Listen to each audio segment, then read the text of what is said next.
Glória a Deus. Amém.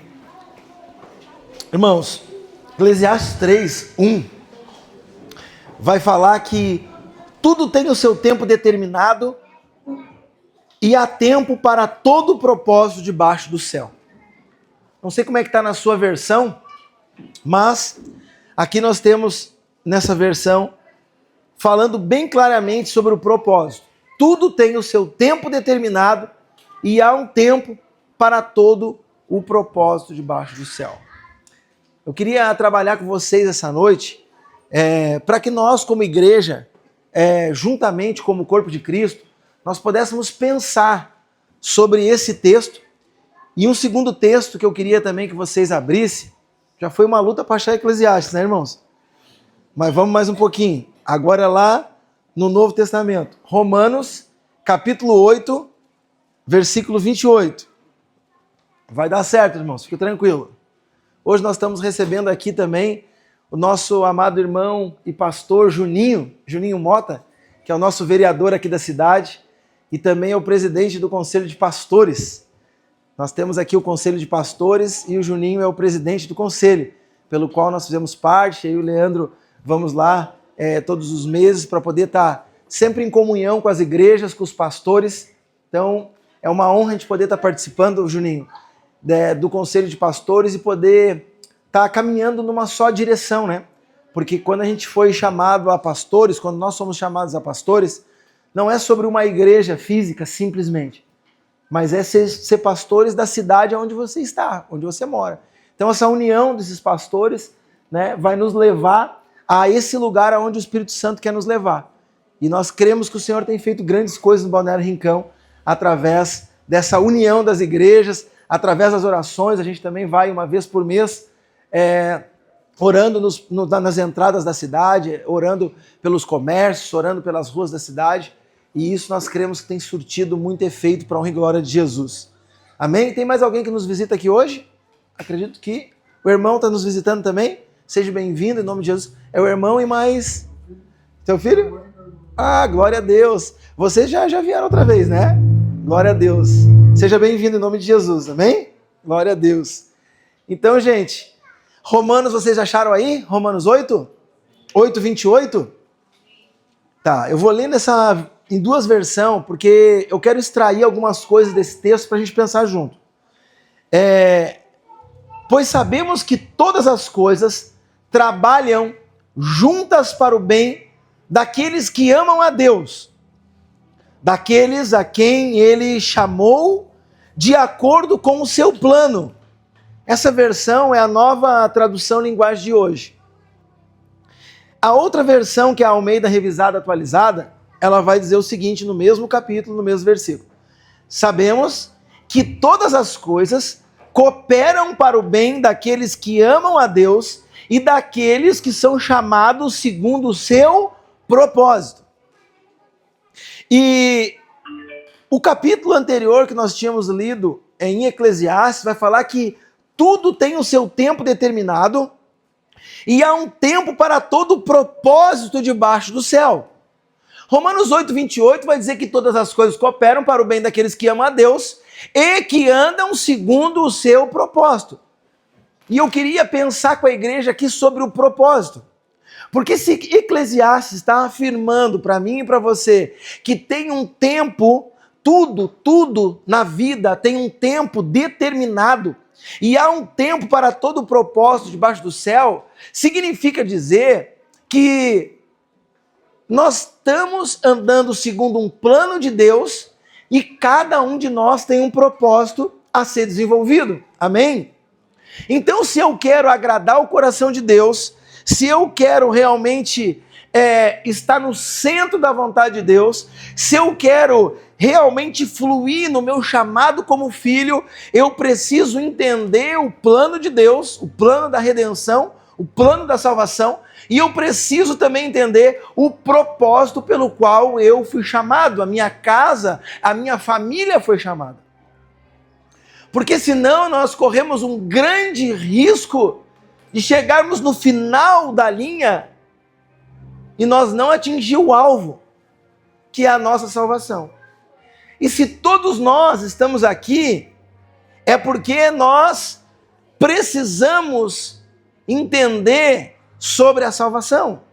Precisamos entender sobre a vida eterna. Nós precisamos entender, irmãos, que nós não nascemos simplesmente por uma obra de um acaso. Nós não nascemos simplesmente porque o pai ou a mãe nos geraram. Efésios vai dizer que o Senhor nos elegeu nele antes da fundação do mundo. Nós cansamos de falar os mesmos versículos sobre esse altar para que crie uma base, uma raiz sólida na nossa mente e no nosso coração. O salmista também vai dizer que antes dos nossos ossos ser formado no ventre da nossa mãe, o Senhor já tinha um memorial escrito sobre todos os dias da nossa vida. Nós precisamos entender, de uma vez por todas, que nós não fomos chamados por um acaso. Nós fomos chamados para desenvolver um propósito dentro do plano de Deus. E esse propósito dentro do plano de Deus, ele tem um tempo determinado para acontecer todas as coisas. Por isso, quando nós lemos Romanos 8, 28, que vai dizer que todas as coisas cooperam para o bem daqueles que amam a Deus, vírgula, e que andam segundo o seu propósito. Ou seja, para as coisas cooperarem numa totalidade na minha vida e na tua vida, nós não simplesmente temos que amar a Deus. Isso é uma condição. Isso é uma ferramenta. Isso é um princípio. Mas além de amar Deus, eu preciso andar segundo o propósito de Deus. Senão, não é todas as coisas que vão cooperar para o meu bem. Porque quando nós lemos e olhamos para o texto de Eclesiastes, esse tempo determinado que há debaixo do céu, ele é um tempo de um cumprimento de um propósito de Deus na terra.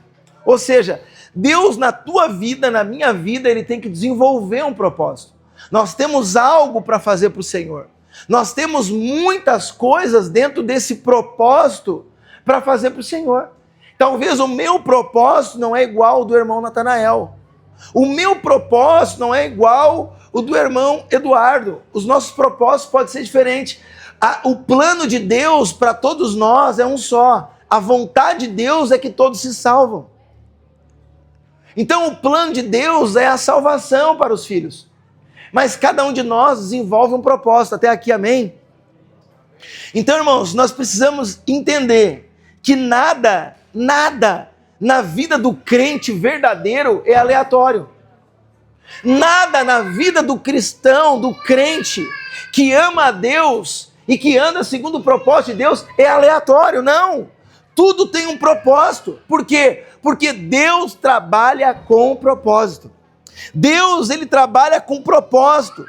E quando nós entendemos que Deus trabalha com propósito, nós entendemos que até mesmo aquilo que parece que está atrasado, aquilo que parece que está gerando dor, aquilo que está gerando talvez frustrações, aquilo que está desconfortável na nossa vida, se nós estamos amando a Deus e estamos andando segundo o propósito de Deus, fique descansado. Isso está cooperando para o teu bem. Mas você precisa estar desenvolvendo o propósito. Porque se você estiver fora do caminho, que não esteja desenvolvendo o propósito de Deus, você está lascado. Porque ali, irmãos, vai ter a misericórdia e a graça de Deus sobre essa pessoa. Por isso nós precisamos andar no caminho de Deus. Jesus, ele é o caminho, ele é a verdade e ele é a vida. Então nós temos que se esforçar, irmãos, para estar no caminho de Deus, desenvolvendo o propósito que o Senhor preparou para nossas vidas. E quando nós estamos no propósito, irmãos, nem tudo é bom. Nem tudo é agradável no propósito. Nenhuma parte da Bíblia nos garante que estar no propósito é uma zona de conforto, pelo contrário. Pelo contrário, irmãos. A gente já ministrou sobre isso aqui também, que é do esmagar das rosas que vem o bom perfume. É nos esmagar da azeitona que surge o óleo. O próprio Jesus, ele foi levado ao matadouro para tirar de dentro dele uma essência, o bom perfume de Cristo. A Bíblia vai falar em Filipenses que ele não teve por usurpação ser igual a Deus, antes se esvaziou de tudo.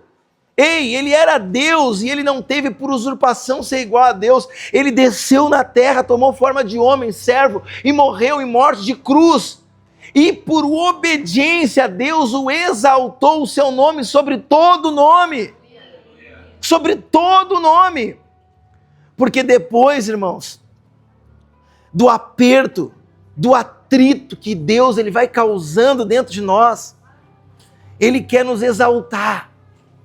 Mas não pense, eu e você, que ele vai querer nos exaltar aqui na terra. Não tem nada a ver com a terra, irmãos. Tem a ver com a eternidade.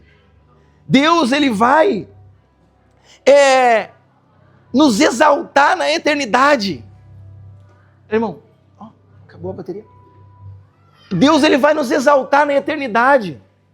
O nosso reino, irmãos, ele não é desse mundo. O reino é do reino de Deus, é do reino dos céus.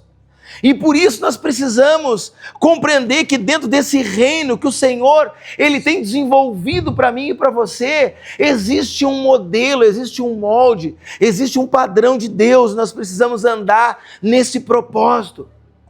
E por isso nós precisamos ter intimidade com o Senhor. Por isso nós precisamos... Obrigado, querido. Não entendi. Por isso nós precisamos andar em intimidade com o Senhor. Por isso nós precisamos estar mergulhado na oração. Por isso nós precisamos estar estudando a palavra de Deus. Por isso nós precisamos entender quando é a voz de Deus falando com nós, quando é a voz de Satanás falando com nós, quando é a nossa própria consciência falando com nós.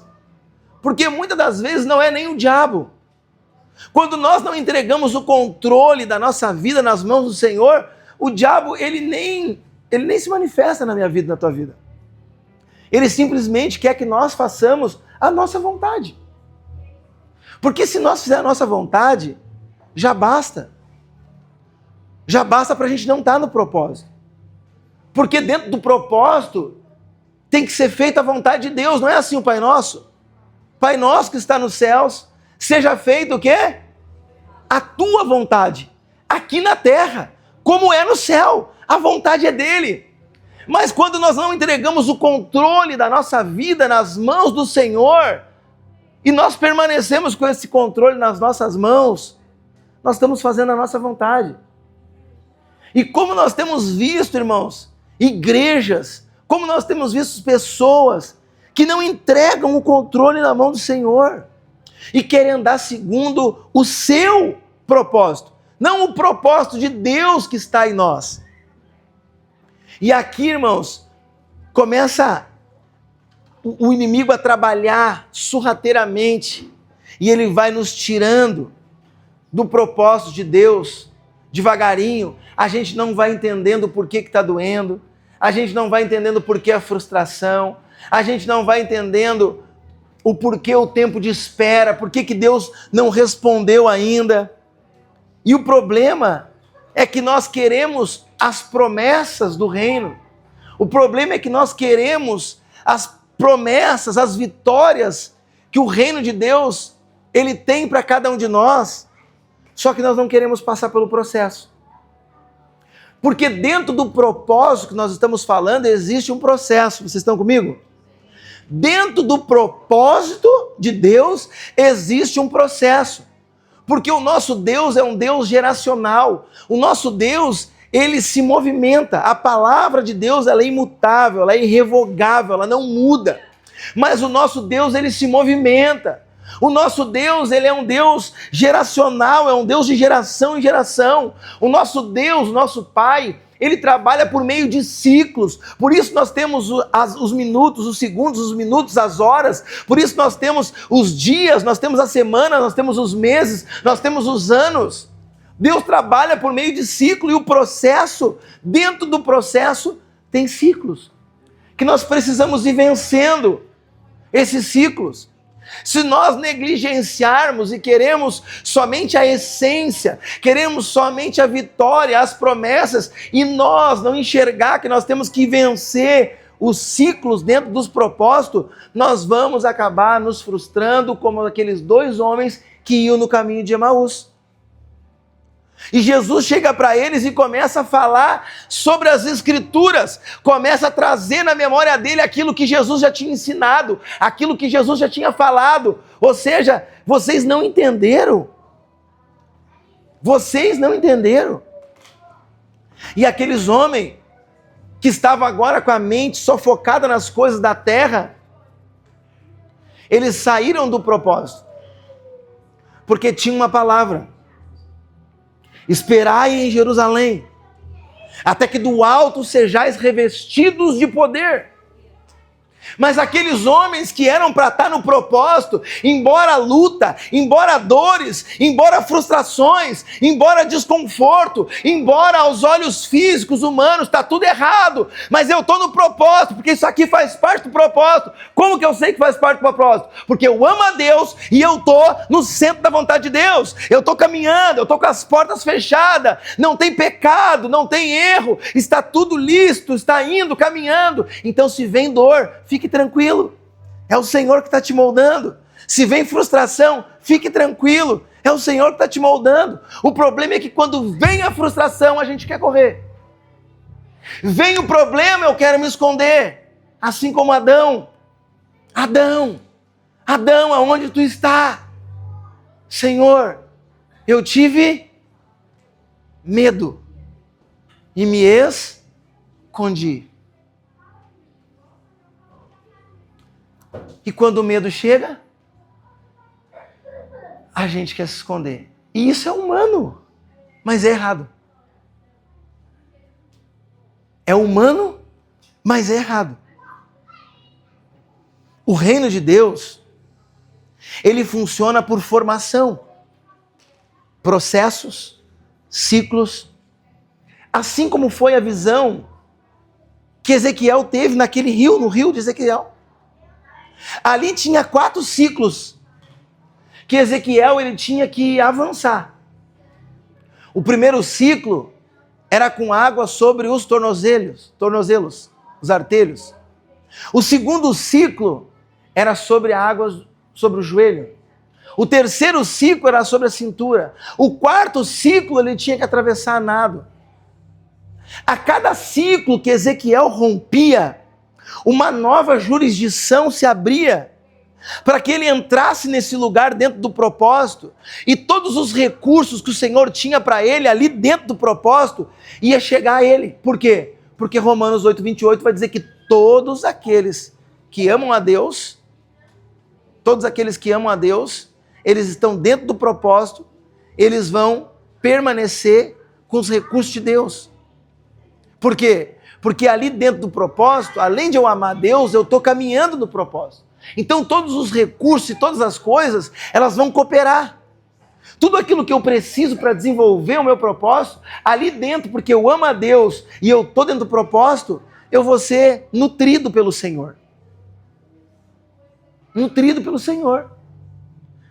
Então a dor, a frustração, o desespero, dentro do propósito, irmãos, está tudo certo. É aí mesmo que nós temos que ficar. E avançar.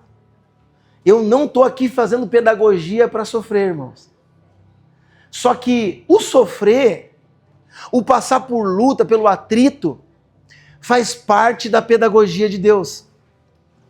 Então nós não podemos ser os crentes mimizentos, que dá um probleminha, eu vou parar com tudo, eu vou abandonar o ministério, eu vou enterrar os talentos, eu sair fora, eu não quero mais saber de Deus, todo mundo é culpado.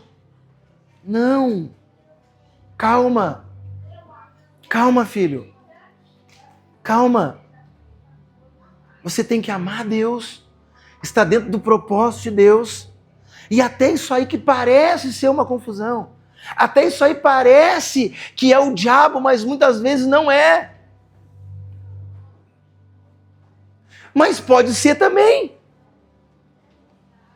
Pedro teve uma revelação, sim ou não?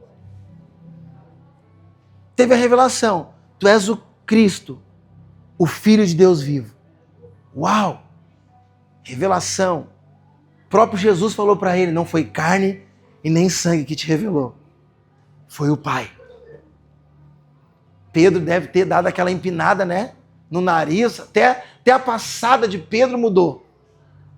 Algumas horas depois, o mesmo Pedro, quando Jesus falou que era necessário que ele sofresse,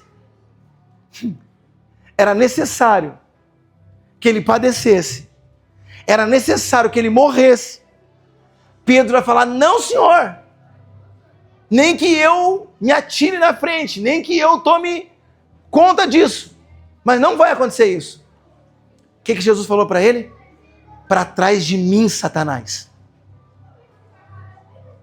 E aí Jesus fala que o diabo queria peneirar Pedro.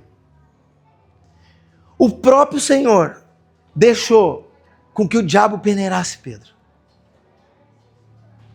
Porque as peneiras de Deus, dentro do propósito de Deus, coopera para o nosso bem. Coopera para o nosso propósito. Senhor, mas esse homem era cego. Quem pecou? Ele ou a família? Ninguém. Essa enfermidade é para que o nome do Senhor seja glorificado e exaltado na vida dele. O problema é que nós queremos achar o culpado. E aí quando o machado caiu, quem é que derrubou o machado? Foi assim que Eliseu falou? Aonde? Aonde que o machado caiu? Aonde? Quem é o culpado? Quem é? Não, agora me diz, quem é que errou? Não, aonde que o machado caiu? E se é Deus que está fazendo, mesmo que seja o diabo que esteja tentando fazer uma bagunça na minha vida e na tua vida, o próprio Deus, ele vai nos guardar. Ou senão a história de Jó é conto de fada. E não é conto de fada. O próprio Deus permitiu com que Satanás tocasse nos bens materiais, tocasse nos filhos, tocasse até mesmo na saúde de Jó. Sim ou não? Deus é ruim? Não. Deus é maldoso? Também não. Mas era permitido com que Jó passasse por aquilo ali. Então, irmãos, esses ciclos que acontecem na nossa vida, sejam ciclos ruins ou ciclos bons, nós temos que permanecer firme no Senhor. Nós temos que permanecer com os pés firmados na rocha. Porque foi assim que Jesus, que é o maior modelo meu e seu, ele fez. Diante de tantas coisas erradas que Jesus estava enfrentando, diante de tantas visões distorcidas que aqueles homens tinham, achando que Jesus ia se assentar num trono terreno, ia acabar com os impostos altíssimos, ia acabar com o sofrimento que o Império Romano estava impondo sobre o povo. E Jesus, ele não veio com essa finalidade, mas ele veio para trazer a palavra do reino de Deus. Jesus, ele veio alinhar todas as coisas para a vida eterna. Então, quando eles olhavam para uma movimentação, Jesus ensinava sobre outra. Por isso que quando aqueles homens estavam no caminho de Emaús, eles se perderam do propósito. Por quê? Porque eles não tiveram permanência nesse lugar do propósito. No primeiro tribulação, no primeiro probleminha, eles, já era. Jesus agora, nós estava crendo que Jesus ia resolver os nossos problemas terreno. E Jesus veio resolver um problema eterno. Então Jesus, ele não quer nos livrar do sofrimento presente. Ele quer nos livrar de um sofrimento eterno, igreja. É sobre um sofrimento eterno que Ele quer nos livrar. E nós estamos preocupados aqui com o que vamos ter, com o que vamos comer, com o que vamos beber. E Jesus, Ele vem falando sobre a eternidade. O próprio Jesus foi rejeitado. O próprio Jesus, Ele foi traído, Ele foi perseguido. O próprio Jesus, Ele foi esmagado. Se vocês lerem Filipenses 2, vai falar sobre isso. Tudo que Ele enfrentou, tudo que Ele passou, mas Ele não teve por usurpação ser igual a Deus. Ele se manteve na humildade e dentro do propósito. Por mais que muitas das vezes o próprio Jesus quis desistir. Como é que às vezes nós não vamos querer desistir? Sim ou não? Às vezes a gente pensa em parar com tudo. Não, tá tudo errado. Não, tá tudo errado. Não pode, tá tudo errado. Quem nunca já pensou assim? Não precisa levantar a mão. O próprio Jesus, quando Ele pede, se possível, passa de mim esse cálice, era tentando dar um jeito, Senhor, por favor, se possível, passa de mim esse cálice, passa de mim esse sofrimento que eu vou passar, quando o Senhor virar as costas e eu tiver que morrer ali naquela cruz. Como que vai ser essa separação, por mais que seja por pouco tempo, mas como vai ser essa separação? Eu não sei viver longe da Tua presença, Pai. Eu não sei viver longe do Teu amor, da Tua graça. Como que vai ser? Se possível, passa de mim esse problema, passa de mim esse cálice, essa dificuldade. Mas o próprio Deus fez com que o Filho passasse por essa dificuldade para acabar com a vida dele? Não, irmãos, porque isso ali fazia parte de um propósito. E essa pedagogia de Deus, irmãos, ela é linda, de a gente ser exprimido até que saia uma essência correta daquilo que o Senhor quer. E quando nós conseguimos enxergar essa movimentação dentro do propósito, o que acontece comigo e contigo? Nós avançamos para um novo ciclo. Então aquilo ali que a gente enfrentou e a gente não murmurou, a gente entendeu que era Deus, a gente entendeu que era um propósito de Deus, aquilo ali, irmãos, nós vamos ter agora experiência para poder ajudar outras pessoas a passar por aquilo ali. Eu acredito que nós estamos vivendo um tempo na igreja Mevã Balneário Rincão, aonde o Senhor está curando muitas feridas, para que logo na sequência, ao entrar para o novo tempo de Deus, essas mesmas feridas que nós tivemos e fomos curados pelo amor e a graça de Deus, agora nesse novo tempo, nesse novo ciclo, nós vamos poder ajudar outras pessoas, ajudar elas a curar elas também, porque isso serve de experiência, é uma pedagogia de Deus. Porque os gigantes que a gente vai vencendo no meio do caminho, seja droga, seja prostituição, seja cachaçada, seja mentira, qualquer situação adversa que não agrada o coração de Deus, quando a gente vence esses gigantes, quando a gente vence esses demônios, e a gente ganha uma autoridade para falar do assunto pelo sangue de Cristo Jesus, a gente começa a poder passar aquela visão de como foi, como eu venci, como que Deus me deu graça para me vencer dentro desse propósito, aquele gigante. E agora aquela pessoa que um dia estava enfrentando o mesmo problema que tu, a mesma dificuldade que você, ela vai ser edificada pelo teu testemunho, vai ser edificada e ela vai ver assim, poxa, se você venceu, eu também vou conseguir vencer, porque às vezes as pessoas têm dificuldade de olhar para Jesus e ver que Ele venceu e nós vamos vencer, só isso é suficiente.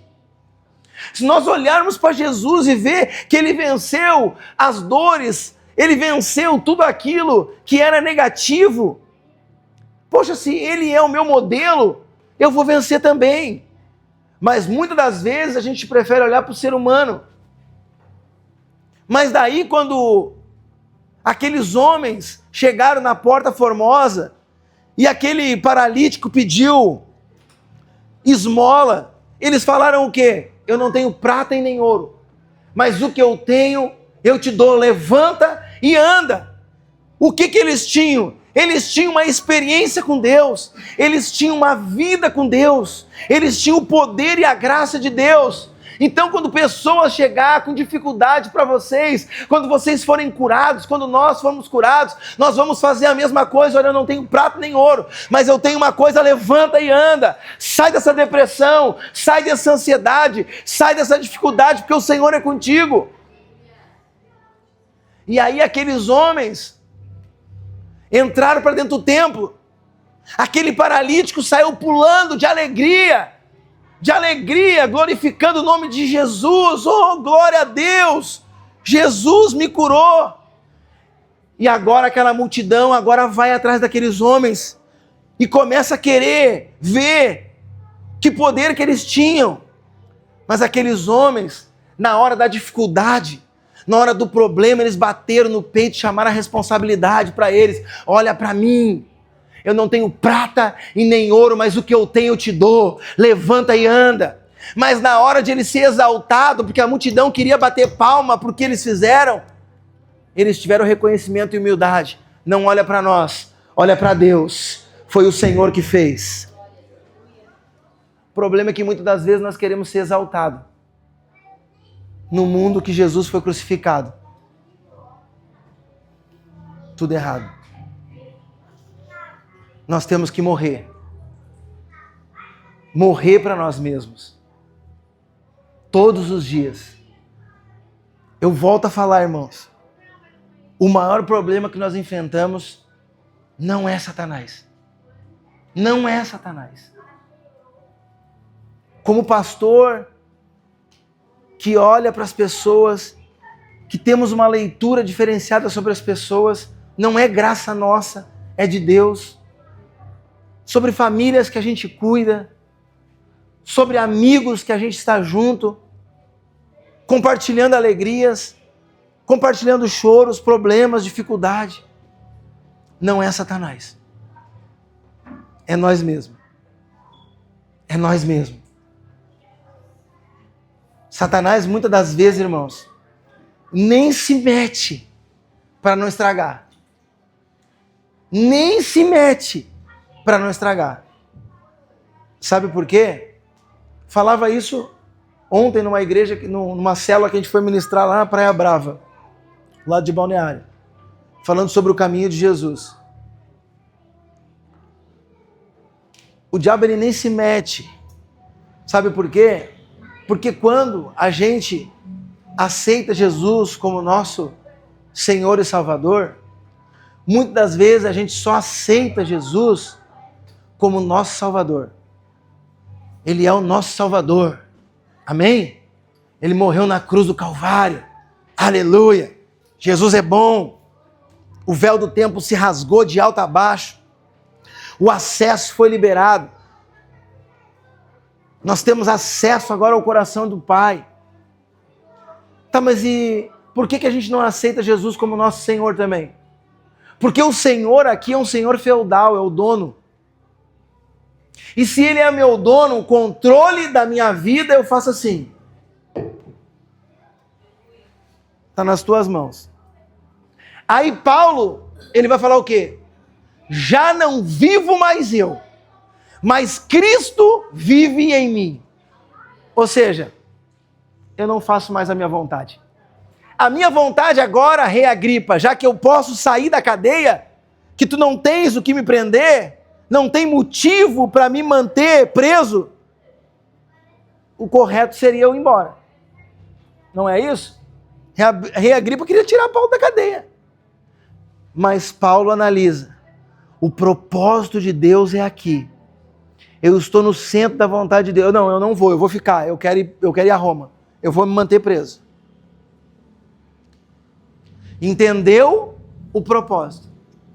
Não tinha ainda acabado um ciclo da vida de Paulo naquela situação. Ele ainda tinha que romper outro ciclo. Por que Paulo, meus irmãos, nós estamos pensando junto. Isso aqui não é nenhuma pregação, pode ser até um ensino. Não tem problema. Por que que Paulo entrava num lugar para pregar a palavra? Pastor Leandro, olha que doideira. Entrava numa cidade para pregar a palavra, Tassi. Era espancado, apedrejado, tido às vezes como morto. Arrastavam ele e ficavam lá não sei quantos dias sarando, curando. Paulo se levantava, começava a caminhar. Tu vai olhar para a vida dele e vai dizer, tá, já era, né, Tiago? Esse cara não vai mais pregar a palavra, tá louco? Tá pregando a palavra, agora apanhou, foi apedrejado. Eu vou cumprir o propósito de Deus, eu vou agora para outro lugar pregar a palavra. Irmãos, se isso aqui não é andar no propósito, ter certeza, Reginaldo, do que ele estava vivendo, então é nós que estamos errados. Então, irmãos, essa mensagem de hoje é para nós entender que esse caminho de Deus é a Bíblia que fala, não é o pastor Felipe. A porta é estreita. O caminho é apertado. Porque o caminho aí fora é largo e a porta também é larga, é espaçoso o caminho. Lá na rua não tem problema, pode vir de qualquer jeito, tá tudo certo, não tem problema. Lá quem faz as regras é nós mesmos. Dentro da igreja quem faz as regras é o Senhor Jesus. Lá na rua, pisou no meu calo, eu piso também. Me empurrou, eu empurro também. O que é? É assim ou não é? Dentro da igreja, nós temos que dar a outra face. Caminhou uma milha, convida o teu irmão para caminhar mais uma milha. E isso é fácil? É claro que não. Isso é fácil? Não é. Não é fácil. Mas nós, não é vocês e eu estou fora disso, nós estamos sendo aperfeiçoados até a volta de Cristo Jesus. Nós somos uma família e precisamos que o amor de Deus, o amor do Senhor governe nossas vidas, mas para isso eu preciso amar o Senhor e estar no centro da vontade dEle, no propósito. Entender que esses ciclos que passam, eles vão findar, eles vão acabar e eu vou ter que entrar para um outro ciclo. Como é que vai ser? Não sei. Por que eu não sei? Porque a palavra de Deus diz que assim como não sabe da onde que começa o vento, e nem como se formam os ossos no ventre da que está grávida, assim também nós não sabemos as obras de Deus que faz todas as coisas. Por isso, pela manhã, lança a tua semente, e à tarde, não retire a tua mão nem à esquerda nem à direita, porque tu não sabe qual prosperará. Nós não sabemos as obras de Deus, é só Ele que sabe. Nós precisamos estar no propósito, firmes, avançando, amando. Amar aquele que me ama é fácil. Amar aquele que me aplaude, que palavra, pastor Felipe, glória a Deus, é fácil. Agora eu amar aquele que fala assim, ó, Bato não pregou nada. Bah, eu não gosto do jeito que o pastor Felipe prega. Bah, eu não gosto do jeito que ele conduz as ovelhas. É esse que eu tenho que amar. É fácil? Não é. Mas isso é ser igreja. Senão nós estamos só brincando de igreja. Então é sobre isso, gente. Nós precisamos estar com esse amor de Jesus dentro do nosso coração, amando a Deus acima de tudo e de todos e andando segundo o propósito de Deus. O caminho é estreito? Sim, é estreito. A porta é apertada? Sim, é apertada. Mas o evangelho moderno, ele tenta alargar a porta que Jesus diz que é estreita. Então é o evangelho do tudo pode. É o evangelho do não tem nada a ver. Não, isso aí não tem nada a ver. Não, isso aí não tem nada a ver. Não, irmãos. O evangelho do Senhor Jesus é olhar a prostituta, orar por ela e segurar ela. Daqui uma semana, 2 semanas, 15 dias, 20 dias, não sei a quantidade de dias, ela vai estar na igreja dando glória a Deus, aleluia, se envolvendo com as coisas de Deus. É nós pegar o traficante, o vendedor de droga, de cocaína ali na rua e olhar para ele não como desprezo, olhar para ele com amor e abraçar ele e trazer ele para a igreja e falar para ele de Jesus, porque um dia nós estava lá usando droga, um dia nós estava lá fazendo porcaria, um dia nós estava naquele caminho lá errado, mas o Senhor nos encontrou e Ele nos mudou e Ele está nos mudando e Ele está nos curando todos os dias. E agora o que eu faço? Nada. Não, eu tenho que fazer aquilo que Jesus fez por mim. Eu tenho que encontrar essas pessoas. Eu tenho que abraçar essas pessoas. Eu tenho que buscar essas pessoas. Às vezes queremos falar de evangelizar, mas nós não evangelizamos nem o vizinho do lado. Nós temos que fazer uma evangelização na igreja. Mas quem é que tu trouxe para a igreja, abençoado? Quem é? Vamos fazer um evangelismo, irmãos. Custa tempo, tem que ter equipe, envolve um monte de coisa. Eu sou apaixonado por evangelismo. Mas enquanto eu não convidar o meu vizinho da esquerda e nem o da direita, o que adianta eu ir fazer o evangelismo na praça? Para quê? Para ser filmado e botar no Instagram para se aparecer? Não. O evangelismo tem que começar de dentro para fora. Às vezes nem o de dentro da minha casa eu convido. Eu não convido nem a minha família, nem os meus filhos para vir na igreja. Vamos fazer o evangelismo. Primeiro vamos trabalhar a casa. Então, irmãos, para nós finalizar, o caminho largo, ele aceita qualquer estilo de vida. O caminho estreito, ele exige uma transformação, e essa transformação, ela vem por respeitar e obedecer o processo de Deus. Essa transformação é uma transformação de natureza, é uma metanoia, é Romanos 12. É uma mudança de mentalidade.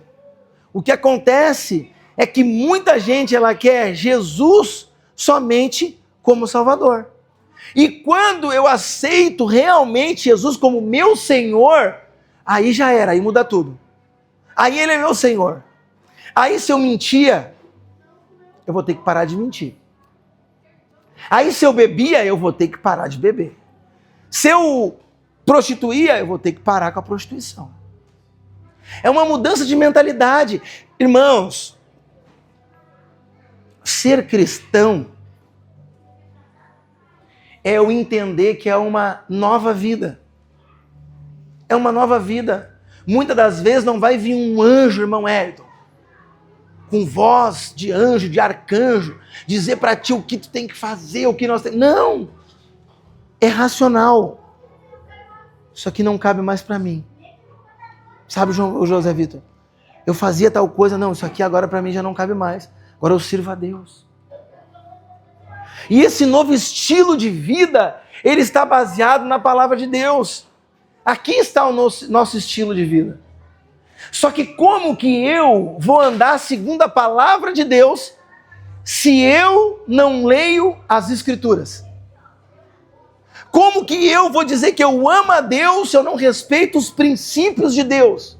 Não respeito os mandamentos de Deus? Ou o evangelho moderno, esse princípio, esse aqui eu respeito. Esse aqui é fácil de eu... Outro princípio, não, esse aqui não é... Não, esse aqui eu não quero. Aí eu vou arrumar subterfúgio. Não, esse princípio aqui é do Antigo Testamento, por isso que eu não vou... Não, esse princípio aqui não está bem claro, isso aqui eu não vou fazer. Aí a gente começa a abrir pequenas concessões, assim como é dízimo e oferta. Não, eu não vou dizimar. Esse princípio aqui, botar para cá. Não, dízimo não. Mas eu obedeço a Deus, eu não minto, eu parei com isso. Mas o dízimo não, o dízimo... Negociando o princípio. E sabe como que a gente começa a negociar os princípios? Geralmente quando nós estamos cansados, sobrecarregados, e quando nós passamos por esse lugar de processo, que nós não entendemos que é o Senhor nos aperfeiçoando. A gente começa a negociar princípios e valores, porque o homem cansado, ele começa a negociar princípios e valores, porque o maior ataque do inferno é contra o tempo que Deus tem. Por isso que Eclesiastes estava falando que há tempo para todas as coisas. O maior ataque do inferno é tirar nós de um conhecimento das Escrituras para entender o que é princípio, o que não é princípio, o que é para fazer, o que não é para fazer. Então o que o diabo tem feito? Tem atravancado, colocado goela abaixo, coisas e coisas e coisas e coisas nas nossas vidas, para a gente não ter tempo de pegar as Escrituras. Qual foi a estratégia que ele fez com o povo hebreu no Egito? Vocês se lembram? Vocês se lembram? Lá em Êxodo, o que ele fez? Ele começou a botar coisas para eles fazer, aumentou a carga, aumentou o serviço. Agora eles tinham que produzir muito mais tijolos. Não era sobre tijolos, era sobre tempo. Eles não tinham mais tempo para estar em comunhão, eles não tinham mais tempo para estar conversando acerca das coisas de Deus. Eles estavam cansados e começaram agora a negociar princípios e valores. Quem conhece a história de Esaú e Jacó? Da venda, da primogenitura, que Esaú chega do campo como? Como que ele chega do campo? Cansado. E o que ele fez por estar cansado? Ele quis o evangelho fast food, o evangelho micro-ondas. Chega e quer transformação. Não, mas eu estou no culto, já tem 1 mês, já tem 2 meses, eu não mudei ainda, mas o que vai acontecer agora? Eu já estou caminhando 6 meses, pode caminhar 20 anos, queridão. Não vai acontecer nada. Mudança de mentalidade. Se tu mentia, para de mentir. Se tu prostituía, para de prostituir. Se tu fazia coisa errada, para de fazer coisa errada. Não bota a culpa em Deus. Não bota a culpa no irmão. Não bota a culpa em ninguém. A culpa é minha. Se eu não consigo parar com uma coisa, não é culpa de ninguém, é minha. É minha. Eu preciso, com todo respeito, falar por mim, criar vergonha na cara. Se eu estou fazendo uma coisa errada, eu preciso parar. Por quê? Porque aquilo ali, irmãos, vai abrindo pequenas concessões e um abismo chama outro abismo. Um abismo chama outro abismo. E quando vê, Satanás aprisiona a nossa alma e a nossa mente. A alma é a sede dos sentimentos, das emoções, tristezas, alegrias, medos. A alma é o que tem o tato, paladar, visão, olfato. É os 5 sentidos. Está na alma. Satanás, ele vem e quer aprisionar a mente e a alma. E agora eu começo a ficar com medo. E quando eu começo a ficar com medo, eu começo a negociar princípios. Eu começo a olhar para a palavra de Deus. E Satanás, ele começa a imprimir em mim uma distorção. Assim como ele fez com Eva. Satanás, através da serpente, ele distorceu uma verdade. O quê? Tu não pode comer isso aí? Claro que tu pode. Tu não vai morrer. Quem te disse que tu vai morrer? Não. Tu vai conhecer coisas que tu não conhece agora. E aí despertou nela o desejo. Distorcendo o quê? Uma verdade. A gente chama de teologia da serpente. É falar de Deus sem estar com Deus. Foi o que Satanás fez. Esaú chegou do campo cansado e agora ele quis rápido uma comida. E trocou a primogenitura. Porque não entendeu a movimentação de Deus. Quem lembra de Elias? Irmãos. Ele matou 450 profetas de Baal. Há estudo que diz também que ele matou 400 profetas de Azira. Total 850 profetas. Jezabel, ela vem e lança uma frase, Tassi, para Elias. Elias se apavora de medo. Vai parar onde? Numa caverna, escondido. Como diz o pastor Juscelio, às vezes uma mensagem no WhatsApp, Juninho, a gente está de boa, uma mensagem no WhatsApp, bronca, meu Deus, nosso coração já se rebenta, tu já fica atribulado, meu Deus, e agora, e agora? E a tendência, se a gente não entende que todas as coisas cooperam para o bem daqueles que amam a Deus e que andam segundo o seu propósito, a tendência é eu fazer a mesma coisa que Elias, ir para a caverna. Eu vou me esconder. Ei, quer saber? Fazer melhor, eu vou abandonar, eu vou saltar de cena, eu não quero mais saber. Eu não vou resolver esse problema. Ah, não, é muita coisa para mim. Não. Satanás, ele quer entrar nesses lugares para travar ministério. Satanás, ele quer entrar nesses lugares para arrancar nós da presença de Deus. Satanás, ele tem estratégias, irmãos. Só que nós não podemos olhar com os olhos físicos. Nós precisamos olhar com os olhos espirituais o que está acontecendo, as armadilhas de Satanás. Eu não quero aqui espiritualizar tudo. Tem coisa que é racional, mas tem coisa que é espiritual. Amém, igreja?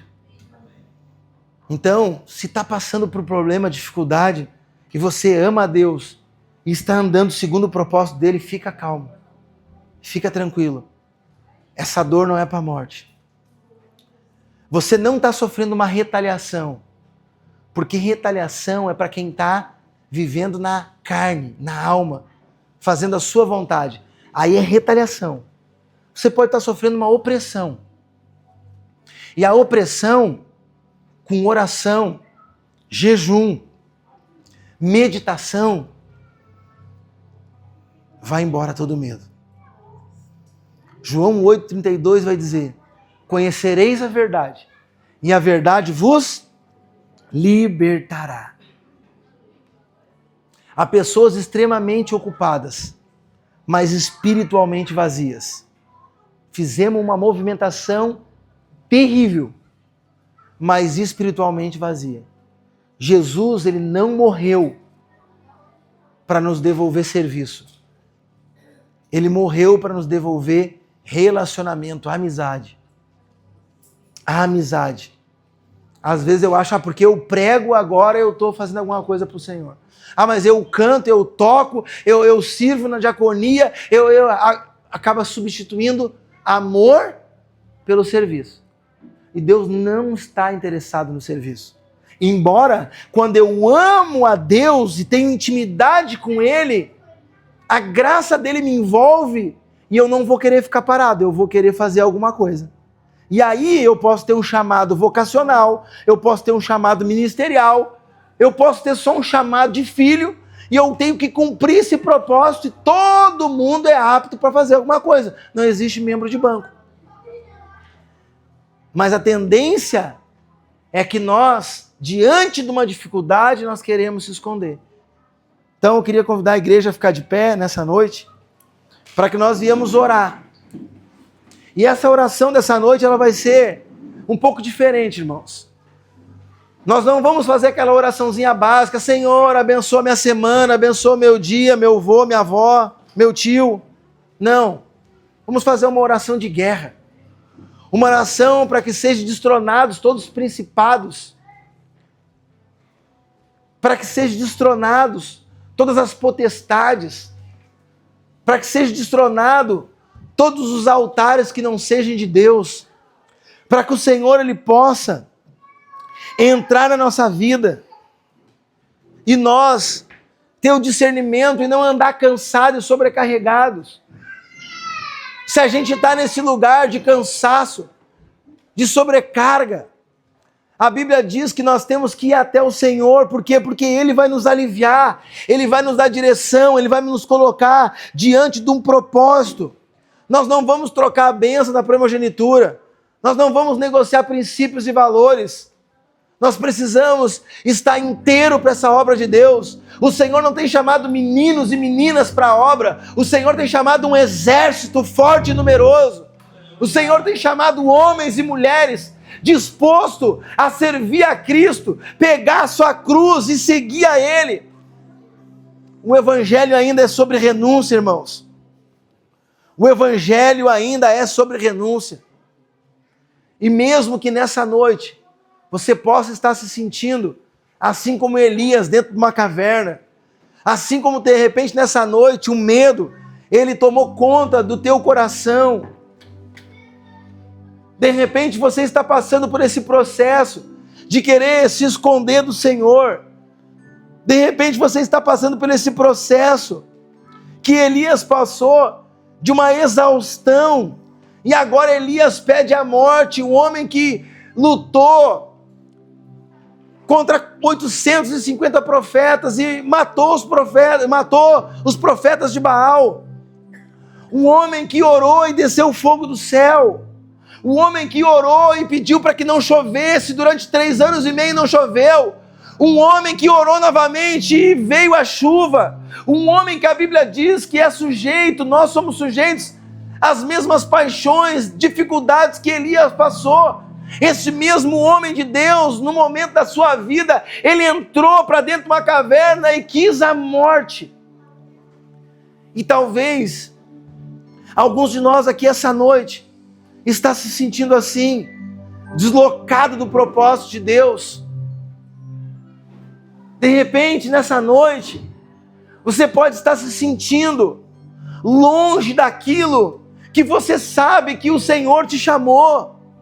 E nessa noite o Senhor, Ele quer te reposicionar para o propósito. Nessa noite o Senhor está te chamando, filho, filha, eu estou aqui, eu sou suficiente para a tua vida. Eu quero te trazer novamente para o caminho, porque eu sou o caminho, eu sou a verdade, eu sou a vida, e ninguém vai ao Pai a não ser por mim. Nesse caminho, nós temos que passar por Jesus. Que o Senhor, Ele possa nos tirar da caverna essa noite. O isolamento, Provérbios 18, vai dizer que aquele que se isola se insurge contra a verdadeira sabedoria. Quem é a verdadeira sabedoria? É o próprio Deus. Quando nós se isolamos e criamos o nosso mundinho, quando nós se isolamos e queremos ficar só na nossa caverna, nós estamos se isolando de Deus. Como diz o pastor Luiz Hermínio, uma coisa é solicitude, outra coisa é isolamento. Jesus, ele se retirava na solicitude, sozinho, para orar. Mas no dia a dia ele estava com seus irmãos no partir do pão. Mesmo que ali tinha Judas, mesmo que ali tinha Tomé, mesmo que ali não ficou um, a não ser João. E na hora que deu o problema, que prenderam, até João correu. Não ficou um. Depois João apareceu lá na cruz. Que a graça de Deus, irmãos, ela possa estar sobre a nossa vida. Que o amor do Senhor, ele possa nos constrangir todos os dias. Porque quanto mais eu leio, mais eu medito na palavra, mais defeito eu acho. E não é nos outros, é em mim. Mais defeito eu acho, é em mim. Na mesa de Jesus, ninguém falou, é tu que vai pecar? É tu? Ninguém ficou apontando. Eles falaram assim, é eu? É eu? Quem será? Será que é eu? Na mesa de Jesus, Jesus não olhava para o defeito de ninguém. Na mesa de Jesus, tinha Judas, que já estava predestinado para trair. Mas Jesus não puniu a Judas. Aquele beijo que ele deu em Judas não foi um beijo falso, fingido. Ele beijou Judas e ele chamou Judas de amigo. Judas, era como se ele falasse, eu sei que tu vai me trair. Eu sei, Judas. Eu sei que tu vai me trair. Mas eu te dei esse beijo para dizer que eu te amo, cara. Se Satanás entrar e querer colocar medo no teu coração, para que tu vá e se enforque, não faz isso, cara. Não te mata. Eu te amo. Não foi isso que ele fez. A gente sabe que ele foi lá e se matou. Mas Jesus não era fingido. Aquele beijo em Judas foi uma demonstração de amor. Se o Senhor te trouxe aqui, minha irmã, se o Senhor te trouxe aqui, meu irmão, se o Senhor te trouxe aqui, família, é porque Ele te ama. É porque Ele te ama. Não interessa o estado que você está vivendo. Não interessa o processo que você está enfrentando. Ele te ama de qualquer maneira. Ele te ama de qualquer maneira. Ele pode não amar, de repente, o teu pecado, porque Ele não ama o pecado. Pecado Deus abomina. Mas Ele te ama de qualquer maneira. Você pode estar roubando, matando, traficando, mentindo, se prostituindo, não tem problema. É aqui o teu lugar. É aqui o teu lugar. Deus, Ele não é conivente com essas coisas, mas Ele te ama independente daquilo que você faz. João 3,16. Porque Deus amou o mundo de tal maneira que deu o seu único filho para morrer por mim e por vocês. Deus deu o único filho, o unigênito do Pai, para morrer e nos dar direito de salvação eterna. Fecha os teus olhos. Fecha os teus olhos e comece a orar. Comece a orar. Que seja feita